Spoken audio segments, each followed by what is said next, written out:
Brain fresh করে আবার আসে, আছে কি না বলেন? এরকম হচ্ছে। আমরা কোন আমল কি গুরুত্বহীন ভাববো না। সব কাজের মধ্যেই জবাবদিহিতা একদিন আছে।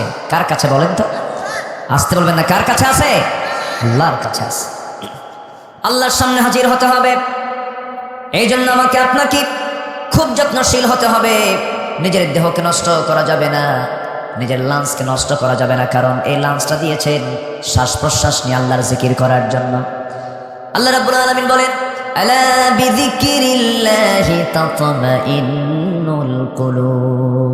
সাবধান, ডিপ অ্যাটেনশন গ্রেবার দিয়ে আল্লাহ পাক বলছেন সাবধান। তোমার হৃদয়কে প্রশান্ত করার জন্য কোনো বিড়ি টান, গাজার টান, কোনো নেশা, কোনো পান তোমাকে প্রশান্ত করতে পারে না। তোমার হৃদয়কে যদি প্রশান্ত করতে চাও, আমার নামের জিকির করো, তোমার হৃদয়টা প্রশান্ত হয়ে যাবে। যেরকম সুবহানাল্লাহ। যে হৃদয় আল্লাহ নাই, সে হৃদয় তো সে নিজেই, সে হৃদয়কেই ভালোবাসে না, সে নিজেকে নিজেই ভালোবাসে না। যে হৃদয় আল্লাহ আছে, সে হৃদয়টা অত্যন্ত সমৃদ্ধ। এই জন্য আমরা দিলের মধ্যে সবার আগে স্থান দেব কাকে? আসতে বলবেন না, কাকে? এক সময় না, সব সময়, সব সময়। আল্লাহকে কখনো ভোলা যাবে না। আল্লাহ আমাকে এক সেকেন্ডের জন্য ভুলেন না, আল্লাহ আমাকে এক সেকেন্ডের জন্য আমাকে ভুলে যান না। কিন্তু আমি যদি ভুলে যাই, তবে আল্লাহ পাক একটা আয়াতে খুব ভয়ঙ্কর কথা বলেছেন, وَمَنْ أَعْرَضَ عَنْ ذِكْرِي فَإِنَّ لَهُ مَعِيشَةً ضَنْكًا وَنَحْشُرُهُ يَوْمَ الْقِيَامَةِ أَعْمَى قَالَ رَبِّ لِمَ حَشَرْتَنِي أَعْمَى وَقَدْ كُنْتُ بَصِيرًا। জোরে বলুন আল্লাহু আকবার। আল্লাহ বলেছেন, যে বান্দা আমার স্মরণ থেকে নিজেকে গুটিয়ে রাখবে, আমি তার জন্য দুনিয়ার জীবনকে সংকীর্ণ করে দেব। দুনিয়ার জীবনে সে শান্তি পাবে না, টাকা থাকবে, সুখ থাকবে না। এবং আমি তাকে হাসরের দিন অন্ধ করে তুলব। তুই চোখ তার থাকবে না, সে চোখ দিয়ে দেখতে পাবে না। সেদিন বলবে, আল্লাহ লিমা হাসারাতানি আমা, আজকে তুমি আমাকে অন্ধ করে তুলেছো কেন? আল্লাহ বলবেন, আমি তোকে অন্ধ করে তোলার কারণ হলো তুই আমাকে ভুলে গিয়েছিলি। ওয়া কাযালিকাল ইয়াওমা তুনসা, আজকে তেমন করে আমি আল্লাহ তোকে ভুলে গেলাম। নাউজুবিল্লাহ। আমার বন্ধুগণ, আল্লাহ যদি সেই দিন ভুলে যান, আমার আল্লাহ যদি সেই দিন আমাকে আপনাকে দূরে ঠেলে দেন, এর চাইতে বড় বিপদ, এর চাইতে বড় মুসিবত আর কি হতে পারে? এই জন্য সবাইকে ভুললেও যাকে ভোলা যাবে না তিনি আমার একমাত্র। চিল্লায় বলুন কে? কাকে ভোলা যাবে না? আল্লাহকে ভোলা যাবে না। আমার আল্লাহ কি দেননি ভাই বলে? সব তো দিয়ে দিয়েছেন। কোনো কিছু দেওয়া কি তার বাদ আছে? আল্লাহকে খাওয়ান না? এই যে বসে বসে আছি আমরা, এখানে কি এমনি বসে আছি না খাচ্ছি? বলেন, খাচ্ছি। আমরা এখন খাচ্ছি হলো মুখ দিয়ে না নাক দিয়ে? কই মুখ দিয়ে খাচ্ছেন? মুখ দিয়ে খায় আসছেন বাড়ি থেকে। এখন নিচ্ছি কি দিয়ে বলেন? ম্যাক্সিমাম নিচ্ছে নাক দিয়ে। নাকের খাবার বেশি জরুরি না মুখের খাবার বেশি জরুরি?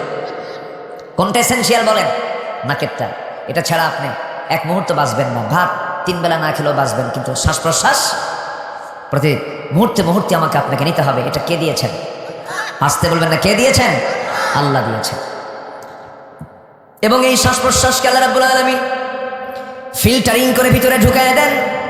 আবার ফিল্টারিং করে আবার অক্সিজেন ভিতরে ঢুকে যায়, নাইট্রোজেন বের হয়ে যায়। এরকম করে মহান রব্বুল আলামিন আমার আপনার বাঁচার জন্য সব ব্যবস্থাপনা করে দিয়েছেন। আল্লাহ বলছেন, বান্দারে আমাকে চেনার জন্য কাউকে লাগবে না, তুই তোর নিজের দিকে তাকায় দেখ। ওয়াফি আনফুসিকুম আফালা তুবসিরুন। তোমার কি চোখ নাই? দেখো না, নিজের দিকে তাকাও। দেখার জন্য চোখ দিলাম, শোনার জন্য কান দিলাম, শ্বাস নেবার জন্য জিহ্বা দিলাম, রক্ত ফিল্টারিং করার জন্য কিডনি দিলাম, কত অসংখ্য ভেইন দিলাম। মাথা থেকে পা পর্যন্ত তাকায় দেখো, একটা দিক আমি অপূর্ণ রাখি নাই, সবগুলোকে আমি পূর্ণাঙ্গ করে দিয়েছি। জোরে বলেন সুবহানাল্লাহ। আমার ভাইয়েরা, এই চোখ দিয়ে আমরা দেখি, এই চোখের মধ্যে পানি আছে। সবাই কিন্তু চোখের ভিতরে পানি আছে, সবাই তো জানেন। দেখবেন কিছু কিছু লোকের মধ্যে চোখ থেকে বেশি পরিমাণ পানি বের হয়, চোখটা ভেজা ভেজা থাকে, চোখের কোনা বেয়ে বেয়ে টপ টপ করে পানি পড়ে, এমনি পানি পড়ে। তার মেশিনটা দুর্বল হয়ে যাওয়ার কারণে পানির পরিমাণটা চোখ থেকে বেশি হয়ে যায়। এটাও এক প্রকার রোগ। আল্লাহ রাব্বুল আলামিন স্বাভাবিক চোখের ভিতরে আল্লাহ রাব্বুল আলামিন সেই পরিমাণ পানি বের করে দেন 24 ঘন্টায়। আল্লাহ রাব্বুল আলামিন প্রতি মিনিটে 15 থেকে 20 বার চোখের পলক ফেলার মধ্য দিয়ে প্রত্যেক দিন বান্দার চোখ থেকে 1 মিলিলিটার পানির বন্দোবস্ত আমার আল্লাহ করে দিয়েছেন। যেরকম সুবহানাল্লাহ।